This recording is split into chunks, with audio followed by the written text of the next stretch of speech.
22 जानेवारीला अयोध्येतील राम मंदिर लोकार्पणावेळी नाशिकच्या काळाराम मंदिरामध्ये जाऊन दर्शन घेणार असल्याचं उद्धव ठाकरे यांनी आज पुन्हा एकदा सांगितलंय।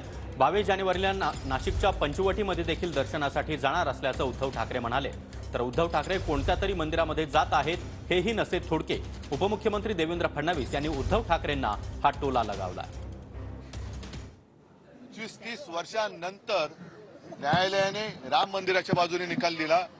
त्या राम मंदिराचं लोकार्पण होतंय आणि म्हणून आम्ही 22 जानेवारीला नाशिकमध्येच आणखी एक मंदिर आहे, ज्या मंदिराच्या प्रवेशासाठी सुद्धा डॉक्टर बाबासाहेब आंबेडकर साने गुरुजी यांना संघर्ष करावा लागला होता। राम हा माझा सुद्धा आहे, आमचा सुद्धा आहे, हे सांगण्यासाठी त्यांनी आंदोलन केलं होतं।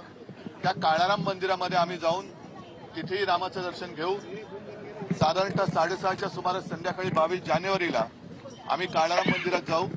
तर काळाराम मंदिरामध्ये 22 तारखेला पूजा करणार असं उद्धव ठाकरे म्हटलेत। एक प्रकारे म्हणजे तिकडे अयोध्येत एवढा मोठा उत्सव होत असताना उद्धव ठाकरे मात्र तिकडे न चला कुठल्या तरी मंदिरात चालले हेही नसे थोडके की उद्धवजी मंदिरात जायला तयार झाले